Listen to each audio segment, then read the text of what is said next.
This is Pooja from Hygia Group of Institutions. Today I am going to teach the topic, that one is biphasic liquid dosage forms.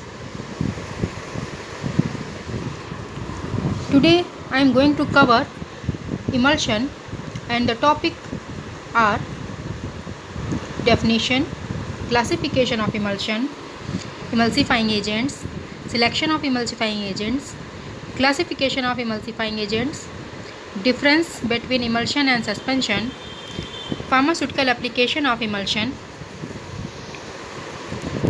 Now come through the definition of emulsion. बच्चों, emulsions क्या होते हैं? हमने आपको पहले के lectures में बताया कि बाईफेजिक लिक्विड प्रिपरेशंस में हमने सस्पेंशन पढ़ा था. उसमें क्या होता था कि जो डिस्पर्स फेज होती थी वो सॉलिड होती थी. But in case of emulsion is a thermodynamically unstable system consisting of at least two immiscible liquid phase.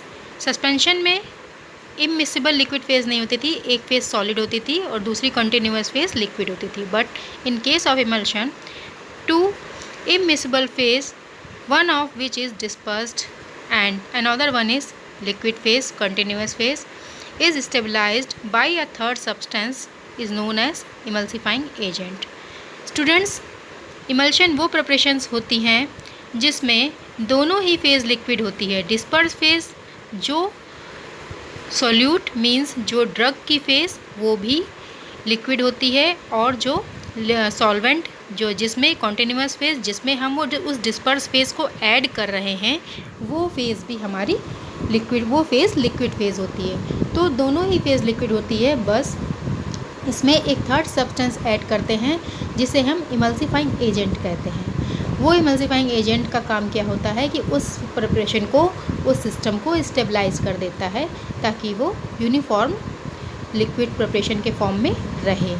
Emulsifying agent basically बच्चों क्या करते हैं कि एक फिल्म फॉर्म कर देते हैं around the disperse phase, around the molecules और ड्रॉपलेट्स ऑफ डिस्पर्स फेज. जो डिस्पर्स फेज जो लिक्विड ड्रॉपलेट्स होती हैं उसके चारों ओर एक फिल्म फॉर्म कर देते हैं ताकि वो डिस्पर्स फेज कंटिन्यूस फेज में ईजिली मिसिबल रहे, मिक्स रहे, वो एग्रीगेट ना बने, वो अलग ना हो. So this is all about the definition of emulsion. Now the classification of emulsions. Emulsions are classified in three forms: simple emulsion, multiple emulsion and micro emulsion. Simple emulsion में oil in water type emulsion होता है और water in oil type. इसे हम micro emulsion भी कहते हैं. Micro means large, micro means small. तो जिसमें ड्रॉपलेट्स जो हमारी कंटिन्यू जो डिस्पर्स फेज़ है वो फेज़ हमारी लार्ज मॉलिक्यूल्स से बनी होगी, तो उसे हम सिंपल इमल्शन कहेंगे. मल्टीपल इमल्शन में क्या होता है, थ्री फेजेस होती हैं. सिंपल इमल्शन में टू फेजेस होती हैं. सिंपल इमल्शन में oil in water type, oil हमारा डिस्पर्स फेज़ है और वाटर हमारा इसमें कंटिन्यूस फेज़ में है. डिस्पर्स फेज़ मतलब ड्रग की फेज़ जो कंटिन्यूस फेज़ में जो सॉल्वेंट में ऐड हो रही है. वाटर इन ऑयल में क्या होता है कि वाटर हमारा डिस्पर्स फेज़ होता है और ऑयल हमारा कंटिन्यूस फेज़ होता है. मल्टीपल इमल्शन में क्या होता है, इसमें थ्री फेजेस होते हैं. वाटर में ऑयल ड्रॉपलेट्स होती हैं और वो ऑयल फेज़ में ऐड होती हैं. ये फेज़ हमारी कहलाती है oil in water type emulsion, oil in water in oil emulsion. And second one is water in oil in water emulsion. Means जो कंटिन्यूस फेज़ है वाटर है, उसमें ऑयल फेज़ ऐड है और फिर वाटर फेज़ ऐड है. Now micro emulsions. Micro emulsions are, these are clear transparent solutions, particle size range from 10 to 200 nanometre. Micro emulsions क्या होते हैं, ये 10 to 200 नैनोमीटर बहुत ही स्मॉल पार्टिकल साइज़ के क्लियर सॉल्यूशंस होते हैं जो कि डिस्पर्स फेज और कंटिन्यूस फेज से के साथ में third substance that one is known as emulsifying agent add करके बनाया जाता है. Now come through the water in oil type emulsion. An emulsion is referred as water in oil if the dispersed phase is water. हमने जैसे बच्चों आपको बताया कि डिस्पर्स फेज जिसमें वाटर है और कंटिन्यूस फेज है ऑयल, तो इस तरह का emulsion कहलाता है हमारा water in oil type emulsion. देखिए येलो कलर का जो कंटिन्यूस फेज है और ब्लू कलर का ऑयल डिस्पर्स फेज है। Now oil in water type emulsion. In this type of emulsion, oil is in disperse phase, water is in continuous phase. Disperse phase में हमारा oil है और continuous phase में water है। Right hand side figure में देखिए oil और water लिखा हुआ है। वाटर इन ऑयल का एग्जाम्पल है बटर, ऑयल इन वाटर का एग्जाम्पल है turpentine liniment and vanishing cream. Now emulsifying agents. These are the surface active agents that are added to the emulsions to stabilize the two phases. Students, disperse phase को continuous phase में add करने के बाद एक third substance add किया जाता है emulsion की प्रिपरेशन को बनाने के लिए। वो थर्ड सब्सटेंस क्या होता है? Emulsifying agent. अब इसका काम क्या है? ये ऐड होने इसकी इम्पोर्टेंस क्या है? ये क्यों ऐड किया जाता है? It act as interface and increases the kinetic stability of emulsion. ये इमल्शन की काइनेटिक स्टेबिलिटी को बढ़ा देता है और साथ ही साथ जो ड्रॉपलेट्स का साइज़ है वो चेंज ना हो टाइम के साथ में, या किसी भी तरह का कोई शॉक के साथ में किसी भी तरह का कोई स्टेबलाइजेशन से रिलेटेड कोई प्रॉब्लम ना हो, इसलिए हमें इमल्शन में इमल्सिफाइंग एजेंट का यूज़ करना होता है। Emulsifier are compounds that typically have a polar और हाइड्रोफिलिक प्रॉपर्टी। इसमें पोलर और नॉन पोलर दोनों ही तरह की प्रॉपर्टी होती है, जो क्या करती है? हमारे डिस्पर्स फेज को एक कंटिन्यूटी प्रोवाइड करती है कंटिन्यूस फेज में। इसमें जो आयंस होते हैं वो हमारे जो डिस्पर्स फेज के फॉर्म में जो हम ड्रग दे रहे हैं उसके साथ में मिक्स हो जाते हैं जाकर के, either it is in water soluble और oil soluble. Because of this, emulsifier tend to have more or less solubility either in water or in oil. इस वजह से emulsifier को हम यूज़ करते हैं बच्चों। So this is all about emulsifying agents. Now selection of an emulsifying agent। अब emulsifying agent को कितनी क्वांटिटी में लेना है, इसे कैसे सिलेक्ट करना है, इसके लिए एक फार्मूला होता है बच्चों, that is known as HLB scale, HLB value जिसको कहते हैं। तो हमें it depends on the use, ये हम सिलेक्ट कैसे करते हैं कि हमें कितना इमल्सिफाइंग एजेंट लेना है। इस चीज़ को हम इमल्सिफिकेशन को हम जज करने के लिए इमल्सिफाइंग एजेंट के लिए HLB वैल्यू का यूज़ करते हैं। इसका फार्मूला दिया हुआ है, रिक्वायर्ड HLB कितना हमें, इसका फुल फॉर्म है बच्चों हाइड्रोफिलिक लिपोफिलिक बैलेंस, कितना हमें इमल्सिफायर ऐड करना है, इसके लिए इस फार्मूले से हम इसे कैलकुलेट करके हम इमल्सिफायर का कैलकुलेशन कर सकते हैं। Required HLB minus HLB B means the higher HLB emulsifier and it is divided by HLB A and A is lower HLB emulsifier and it is subtracted by HLB B। HLB B से higher amount of emulsifier से lower amount of emulsifier को हमने subtract कर दिया, और जो higher amount of emulsifier था up side में देखिए उसे कितना अमाउंट हमें HLB चाहिए, उससे हमने HLB value hydrophilic lipophilic balance का कितना रिक्वायर्ड अमाउंट चाहिए उसे हमने वहाँ पर पुट किया और फार्मूला हमारा प्रोड्यूस हुआ गया। और ये क्या आया इसमें? Amount of lower HLB emulsifier required means हमें कितना कम से कम HLB रिक्वायर्ड है किसी फॉर्मुलेशन को बनाने के लिए, ये चीज़ इसमें से कैलकुलेट हम इस फार्मूले के थ्रू कर सकते हैं। Now classification of emulsifying agent. Classification क्या होता है इसका? Emulsifying agent is divided into 5 classes. Number 1 natural, number 2 semi synthetic polysaccharides, number 3 synthetic, number 4 inorganic and number 5 alcohol. Now natural emulsifying agents, हमारे नेचुरल रिसोर्सेज कौन कौन से हैं जहाँ से हम इमल्सिफाइंग एजेंट्स को लेते हैं? Vegetable resource and animal resource.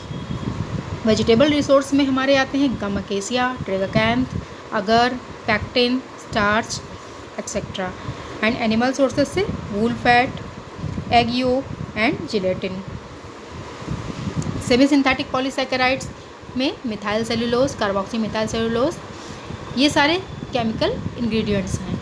Synthetic, anionic, cationic, non ionic, ये सारे सब सर्फेक्टेंट्स होते हैं जो as a emulsifying agent use किए जाते हैं।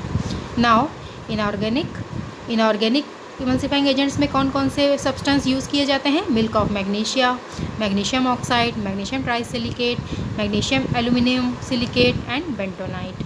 नाउ एल्कोहल्स कौन कौन से किस कैटेगरी में इमल्सिफाइंग एजेंट के फॉर्म में यूज़ किए जाते हैं? Carbowaxes, cholesterols and lecithins. So this is all about the classification of emulsifying agents. Now difference between emulsions and suspensions.